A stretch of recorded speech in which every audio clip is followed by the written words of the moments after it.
আসসালামু আলাইকুম। কেমন আছেন সবাই? আশা করি আল্লাহর রহমতে সবাই ভালো আছেন।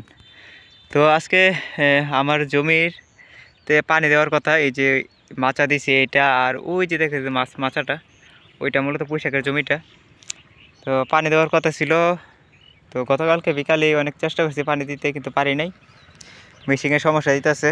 তো আজকে সকাল সেহরির পর আসছি, আইসা এই যে মেশিনটা নিয়ে কি পরিমাণ কষ্ট করতেছি, মানে মেশিন স্টার্ট হয়, ঠিক আছে, কালো ধোঁয়া মারে, মানে লুট নিতেছে না।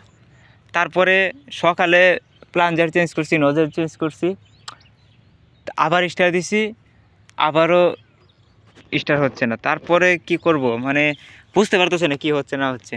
তারপরে এই যে পাম্পটা খুলছে, খুইলা যখন স্টার দিছি, এই যে দেখেন পাম্পটা মেশিন ইঞ্জিন থেকে আলাদা করে নিয়েছি, তখন এসেছি, তখন মেশিন ভালোভাবে চলতেছে, মানে নর্মাল স্বাভাবিক। আসলে আগের প্লাঞ্জার ভালো ছিল, নজনও ভালো ছিল, এখনও যেটি এখন তো নতুনই লাগাইছি। এখানে সমস্যা হচ্ছে কি, এই যে দেখছেন, এই যে দেখেন এনে বিয়ারিংগুলো নষ্ট হয়ে গেছে। যখনই মেশিনটা যখন স্পিডে ঘুরে, তখন এই যে বিয়ারিংগুলো জাম হয়ে যায়, যে কারণে ইঞ্জিনে লুট নেই না, বুঝছেন। তো এখন অনেকক্ষণ চেষ্টার পরে, বোঝেনই তো, এখন মনে বাজতেছে 12:30। তো সকালে আসছে 12টা বাজে, তো 12:30 বাজতেছে। এই যে পানিতে থাকা মানে নাট এত টাইট হয়ে আছে, এই যে দেখেন পাঙ্খাটা, মানে এত টাইট ছিল, খুলতে অনেক কষ্ট হয়েছে। তো এখনও খোলা শেষ হয় নাই, জানি না কতক্ষণ লাগে। গতকালকে পানি দিলে ভালো হতো, পানি দিতে পারি নাই। তো আল্লাহর মতে এখন মোটামুটি কাজ মানে রোগ ধরা পড়ছে।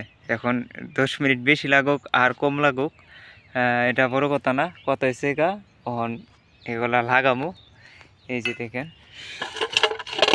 তো আমি ভাবছিলাম আমি আরও টাকা টুকা নিয়ে আরও, এখন যেন ঠিক হয়েছে না, তো আমি ভাবছিলাম যে এই পিস্টন, তারপর রাইনার, রিং, হেড, এগুলাতে কাজ করাবো, প্রায় 2-3 হাজার টাকা লাগবো। তো আলহামদুলিল্লাহ আল্লাহর মতে সেই টাকাটা লাগতেছে না, আলহামদুলিল্লাহ, সবই আল্লাহর ইচ্ছা। তো এখন হয়তো বা 200-400 টাকা লাগবো এই বিয়ারিংগুলো চেঞ্জ করতে।